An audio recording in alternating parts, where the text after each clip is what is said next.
ऐसे इंसान का परिचय देना बड़ा मुश्किल होता है जो समाज को, संसार को अपने गुणों का योगदान अपना फर्ज समझकर देते हैं और बदले में अपने नाम तक की इच्छा नहीं करते। यकीन करना मुश्किल सा लगता है, मगर आज भी ऐसे गुदड़ी के लाल हैं जो गीता के सिद्धांत को सीधा सीधा मानते हैं कि कर्म करना है, फल की इच्छा किए बिना। गनोरी साहब इसकी जिंदा मिसाल हैं। डॉक्टर राणा प्रताप सिंह गनोरी। पापा के व्यक्तित्व और कृतित्व को जब देखती हूँ तो गर्व से भर उठती हूँ। ऐसा उजला व्यक्तित्व आज के समय में देखने को नहीं मिलता। जिस शांत भाव से वो मूल्यों को धारण करते हैं, सच में प्रशंसनीय है। जीवन में आने वाली सभी घटनाओं को साक्षी भाव से देखते हैं और हर तरह के विचलन से अपने आप को अछूता रखने में कामयाब हो जाते हैं। ये देखते ही हर कोई उनका कायल हो जाता है। जब मैंने मौलाना आज़ाद उर्दू यूनिवर्सिटी हैदराबाद से उर्दू की परीक्षा पास की तो मुझे इस बात का बड़ा खटका था कि मेरे पास आसपास कोई भी व्यक्ति ऐसा नहीं है जिनसे मैं उर्दू के ताल्लुक से बातचीत कर सकूँ, पूछ सकूँ। लेकिन अचानक एक दिन मुझे पता चला कि जिस व्यक्ति की मुझे तलाश है वो तो मेरे पड़ोस में रहते हैं। तो मैं उनके पास गया और जिनका नाम डॉक्टर राणा प्रताप गनौरी जी हैं, वो एक उर्दू के एमए के साथ साथ एक बेहतरीन शायर भी हैं। तो मैं जब उनके पास गया, उनसे गालिब की गज़ल समझने के लिए गया और उन्होंने जिस लहजे में मुझे गज़ल को समझाया, मैं उसका कायल हो गया। मैं गदगद हो गया कि मैं कितना खुश नसीब हूँ कि मेरे पड़ोस में इतने अच्छे व्यक्ति रहते हैं। और उसी दिन से उनको मैं अपना गुरु मानता हूँ और गुरु जी कह के पुकारता हूँ। With him only I even got a chance to know about other members of the family very politely. So his influence can be seen on each and every person of his family. They too have, radiance or the shadow of him, and they really make it a point, even the family, that yes, they come up to his expectations. Though it's not possible to go up to his level is quite too high, but still everybody tries to go for that. Doctor Rana Pratap Singh Rana Gannauri मेरे लिए सिर्फ एक नाम नहीं, एक व्यक्ति नहीं, वो मेरे लिए एक मंत्र है, महामंत्र है, गुरु मंत्र है और एक संस्था है। मैं तो इन गुमनाम अंधेरों में खो जाता कहीं, राणा गन्नौरी जो मेरे रहनुमा होते नहीं। ये तो हुई मेरे व्यक्तिगत संबंधों की बात, लेकिन डॉक्टर राणा गन्नौरी, उनके अपने भी बहुत बड़े बड़े काम हैं उन्होंने किए हैं। उन्होंने हिंदी मुल्तानी कोश और मेघदूत जैसी महाकाव्यों का संस्कृत से उर्दू में अनुवाद किया है, तो अपने आप में अनूठा है। साहित्य जगत में आपका बेमिसाल योगदान है। दर्जनों किताबें आपकी कलम से पैदा हुई हैं और 20वें इनाम आपके पास आकर खुद पर इतरा रहे हैं। राणा प्रताप गनौरी साहब किसी परिचय के मोहताज नहीं। साहित्य के क्षेत्र में उनका बहुत बड़ा योगदान है। इतना योगदान किसी और साहित्यकार ने नहीं दिया जितना उन्होंने दिया है। उनकी एक रचना मुल्तानी में शिकवा जवाब, शिकवा का तो कोई जवाब भी नहीं, उन्होंने एक शब्दकोश लिखा है, हिंदी मुल्तानी शब्दकोश, बहुत अच्छा है, कई पीढ़ियां याद करेंगी। देखती हूँ कैसे वो आज इस उम्र में भी एकदम डिसिप्लिन लाइफ जी रहे हैं। ताया जी परिवार में हम सबके प्रेरणा स्रोत हैं। मैं जब भी उनसे मिलती हूँ पॉजिटिव एनर्जी महसूस करती हूँ। जब भी मैं उनसे मिलने आती थी, बच्चे साथ नहीं होते थे कभी, तो ताया जी बोलते थे बेटा बच्चों को साथ लाया करो, ऐसे ही वो परिवार को समझेंगे, जानेंगे। अब मैं जब भी आती हूँ बच्चे मेरे साथ होते हैं, बच्चों को भी उनसे मिलके बहुत अच्छा लगता है, बहुत प्रेरणा मिलती है और उनका यही अपनापन बहुत अच्छा लगता है। मोहतरम डॉक्टर राणा गन्नौरी साहब के बारे में बात करते हुए एकदम ये मिसरा जहन में वारद होता है कि सफ़ीना चाहिए इस बहर बेकरां के लिए। उनकी किस किस खूबी का जिक्र किया जाए ये फ़ैसला करना मुश्किल हो जाता है। बाहर कैफ इसमें दो राय नहीं है कि वो एक हमा जहत शख्सियत के मालिक हैं।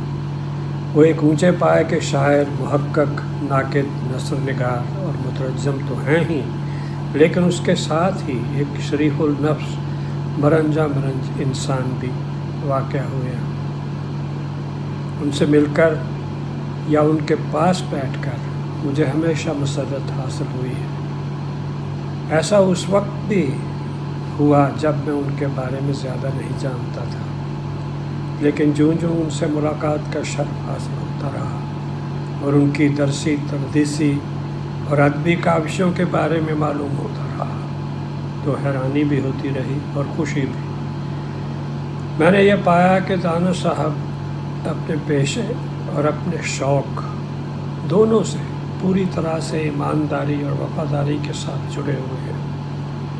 उनके शागिर्दान से जब उनकी तारीफ सुनते हैं तो रश्क भी होता है और खुशी भी। महाकवि कालिदास रचित मेघदूत का अनुवाद आपने उर्दू शायरी में किया है, जिसको हिंदी और उर्दू अदब में खास मुकाम हासिल है। जितना श्रम और समय उन्होंने तज़किरा शोराए हरियाणा को रचने में दिया, वो मैंने अपनी आंखों से देखा है। तभी ये ग्रंथ सम्मानित हुआ, पापा को फखरे हरियाणा का सम्मान मिला। मेघदूत की उर्दू काव्य में रचना अपने आप में अनूठा प्रयास है। ये ग्रंथ भी सम्मानित हुआ। सम्मान तो बहुत मिले हैं, पर इन दोनों का उल्लेख मुझे ज्यादा जरूरी लगा। उनका हर शब्द श्रोताओं के दिल तक पहुंचता है, अमिट छाप छोड़ता है, भुलाई नहीं भूलता। डॉक्टर राणा प्रताप सिंह मेरे हमवतन भी हैं और ख़ास तौर पर इसी निस्बत से मुझे एक छोटे भाई की तरह बेहद अजीज़ भी हैं। हालांकि उनका अदबी कद जो है वो बहुत बालातर है। राणा जी और मेरा ताल्लुक़, जैसा कि मैंने बताया कि हम वतन हैं। हमारा जो सराइकी खित्ता है पाकिस्तान में, वो हमेशा बेहद ज़रखेज़ रहा है। इस सरज़मीन ने बेशुमार अदबी अदीब और शायर और मुहक्किक जो हैं पैदा किए हैं। डॉक्टर गोपीचंद नारंग, प्रोफेसर उदय भानु हंस, डॉक्टर ताहिर तौसवी, फ़िक्र तौसवी, मुंशी त्रिलोकचंद महरूम और प्रोफेसर आज़ाद गुलाटी, बेशुमार मशाहिर का एक लंबा कारवान है इस इलाके से जिनका ताल्लुक़ रहा है। राणा जी और मेरा दोनों का ताल्लुक़ भी इसी इलाके से है। राणा जी आला तालीम याफ्ता हैं और वसीउल मुतालिया भी हैं। जहाँ तक मुझे मालूम है, आपने एक स्कूल में मुलाजमत करते हुए वहाँ की दरसो तदरीस के फ़राइज़ अंजाम देते हुए आपने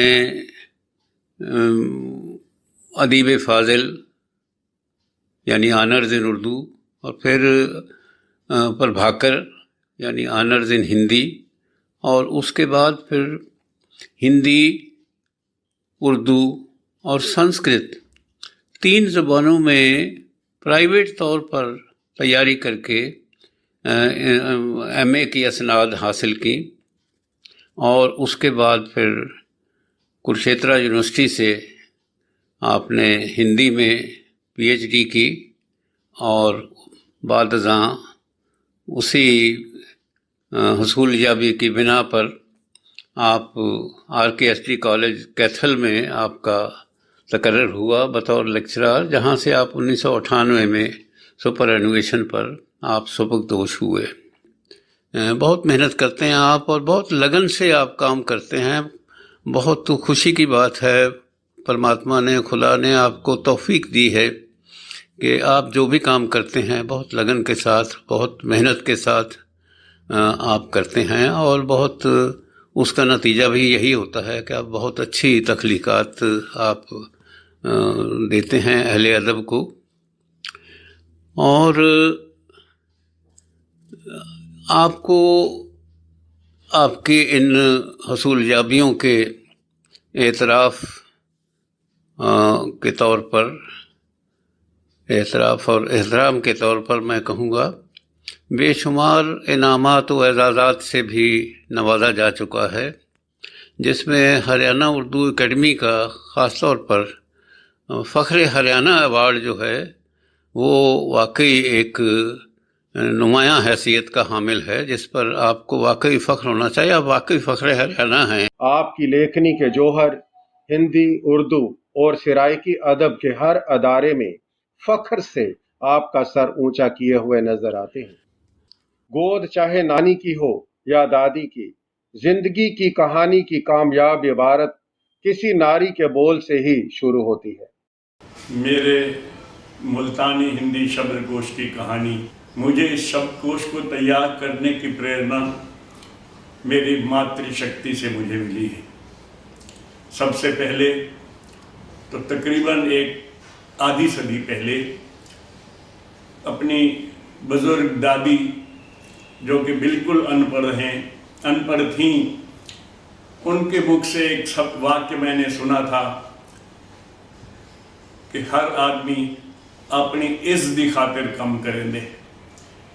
ये इज़्ज़त शब्द जो फ़ारसी का है और इज़्ज़त का छोटा रूप है, उनके मुख से इतने शुद्ध उच्चारण के साथ सुनकर मैं दंग रह गया था और मुझे महसूस हुआ था कि हमारी बोली में उर्दू फ़ारसी के शब्द बहुत गहराई तक घुले मिले हैं। आगे चलकर जब हिंदी उर्दू साहित्य की सेवा करते करते मुझे एक दिन एहसास हुआ कि स्कूल जाने से पहले मेरी माँ ने मुझे जिस बोली की घुट्टी डाली थी और जो बोली मुझे बगैर किसी कायदे किताब की सहायता से पढ़ाई सिखाई थी, उसका ऋण तो ना उतरा। तो मैंने तभी से मन में संकल्प कर लिया था कि मैं अपनी माँ बोली का ऋण उतारूंगा। इसके लिए मैं शब्द इकट्ठे करता रहा, मुहावरे इकट्ठे करता रहा, लोकोक्तियाँ इकट्ठे करता रहा और जो मुल्तानी के कवि मेरे आसपास थे उनके कलाम को बहुत ध्यान से सुनता रहा। वो मंच पर कुछ सुना रहे होते थे और मैं उनमें से काम के शब्द नोट करता रहता था। अपनी माँ बोली का कर्ज अदा करने का आपका जज्बा, आपकी ज़बानी और आपके मुरीदों की बयानी। वो अपनी बात बिना किसी लाग लपेट के अपनी ज़बान में बड़ी सादगी और सरलता से करते हैं। यह आसान सा दिखने वाला काम वास्तव में बहुत मुश्किल होता है। फिर इस बीच में मुझे कई विद्वानों के मुख से ये सुनने को मिला कि मुल्तानी बोली ऐसी बोली है कि इसका इतिहास बहुत पुराना है। इसका सबसे पुराना नाम लहदा भाषा है और इसका वर्तमान नाम सराइकी ज़ुबान है। तो उन विद्वानों के मुख से मुझे ये सुनने को मिला कि इस भाषा या इस बोली के तकरीबन 1/3 शब्द गुरु ग्रंथ साहब में शामिल गुरबाणी में मौजूद हैं। फिर मैंने देखा कि बाबा शेख फरीद शकरगंज की मार्फत की शायरी के अंदर भी मुल्तानी का बहुत बड़ा लफ्ज़ों का ख़जाना मौजूद है। बाबा बुल्ले शाह, बाबा गुलाम फरीद, इन सब के कलाम में मुल्तानी अल्फाज का इस्तेमाल बहुत ज़्यादा हुआ है। तो मेरा सिर फ़ख्र से ऊंचा हो गया कि मैं किसी ऐसी भाषा की बात नहीं कर रहा हूँ, ऐसी भाषा का शब्दकोश बनाने नहीं जा रहा हूँ जो पिछड़ी हुई भाषा है या ऐसी भाषा है जिसे बोलते हुए हमें शर्मिंदा होना चाहिए, हमें संकोच करना चाहिए। खैर, मैंने शब्द इकट्ठे किए, उनको तरतीब दिया, उनके साथ व्याकरणिक नोट जो होते हैं, जैसे ये शब्द पुल्लिंग है, स्त्रीलिंग है, एक वचन है, बहुवचन है, या किस भाषा से आया है, इसकी सूचना भी उसमें देने के क्रम में मैंने सारा श्रम लगाकर शब्दकोश के नियमों के अनुसार कोश तैयार कर लिया। आपकी जादुई कलम से निकला आपका अजीम और काबिल सजदा शाहकार मुल्तानी हिंदी शब्दकोश आपके चाहने वालों की कतार में इजाफा करता है। माँ बोली का ऋण उतारने के लिए मुल्तानी हिंदी शब्दकोश की रचना भगीरथ अनुष्ठान से कम नहीं है। जैसे साहित्य सृजन ही उनके जीवन का उद्देश्य हो। एक बात और कहता चलूं, मेरी इस बोली में, मेरी इस भाषा में जहां उर्दू फारसी के शब्द हैं, वहां संस्कृत के भी 40% शब्द मौजूद हैं। और ये उस इलाके की जुबान है जहां कभी 2-2.5 हजार वर्ष पहले आचार्य चाणक्य तक्षशिला विश्वविद्यालय में स्वयं पढ़ा करते थे और बाद में पढ़ाया करते थे, और उन्होंने वहीं से हमारे देश की अखंडता के रक्षक चंद्रगुप्त और अशोक जैसे सम्राट हमें दिए। इससे भी थोड़ा सा और आगे चले जाएं तो मुझे ये जानने को मिला कि पेशावर के नज़दीक या बलूचिस्तान की सीमा में कहीं संस्कृत का सबसे पहला वैयाकरण, फर्स्ट ग्रामरिस्ट ऑफ संस्कृत, पाणिनि ऋषि का जन्म हुआ था। जिस इलाके में ऐसे ऐसे महानुभाव, ऐसी ऐसी विभूतियाँ हुई हों और जिस संस्कृत भाषा के ये गौरव रहे हों, उसके 40% शब्द हमारी बोली में हों, तो मैं कैसे मानूं कि मेरी बोली पछड़ी हुई है, मैं पछड़ा हुआ हूँ या मेरा इलाका पछड़ा हुआ है। मैं निवेदन करूं कि ये पिछड़ी हुई भाषा जिसको हम कह रहे थे, पिछड़े हुए लोगों की भाषा जिसको कह रहे थे, जब ये शब्दकोश छप कर आया तो मेरे मुजफ्फरगढ़ के लोगों ने, बहावलपुर के लोगों ने इसका खुले हाथों स्वागत किया और इसकी प्रतियां अपने बुक शेल्फ में रखने के लिए खुशी जाहिर की, जिससे मुझे साहस मिला, उत्साह मिला कि मैंने एक काम का काम किया है। उन्होंने सराइकी समाज वास्ते, मुल्तानी समाज वास्ते जिहड़ा ये मुल्तानी हिंदी शब्दकोश बनाए, ये शब्दकोश विश्व का पहला शब्दकोश है। साडे समाज वास्ते, साडे साहित्य वास्ते बहुत बड़ी उपलब्धि है और सदियों तक उन्होंने याद किया वासी ही कृति करके। तो मैं उन्होंने स्वस्थ जीवन वास्ते, उन्होंने दीर्घायु वास्ते और उन्होंने जोड़ा है बल मिले, जोड़ा ये साहित्य उन्होंने एक सरस्वती का निवास है, उन्होंने मतलब वो जोड़ा है कलम दे विच उन्होंने चलती रहे, इवें सब उन्होंने आशीर्वाद मिलता रहे। इन्ना मतलब परमात्मा को प्रार्थना करेंगे। बहुत गल्लां हैं उन्होंने बारे, पर मैं एक जिहड़ी गाल है सारी दुनिया जानती है, साडे घर शब्दकोश होंदे, पर क्या कदाई असां अपने शब्दकोश के मेरे ख्याल 5% भी जिहड़े अल्फाज हैं या वर्ड मीनिंग है आप नहीं जानते। सोच के देखो कि डॉक्टर साहब ने जो काम किए उर्दू विच लिटरेचर के हवाले, पर ये जिहड़ा काम है मुल्तानी हिंदी शब्दकोश उनका मेरे को जवाब क्या नहीं। मेरी खुशनसीबी है कि मैं राणा साहब को जानदा, मेरी खुशनसीबी है कि उन्होंने मुहब्बत जिवें सारियां को मिलती है मेरे को भी मिली है। मैं बस इहो उम्मीद करे ना कि राणा साहब अपने जीवन इस नाल भी कोई वड्डा काम करन जो साकू होर खुशी थी वे, उन्हों का आशीर्वाद साकू मिलता रहे, उन्हों का प्रताप इवें ही फैलता रहे। इन्हां दुआवां नाल, शुभकामनावां नाल मेरी राम राम जी।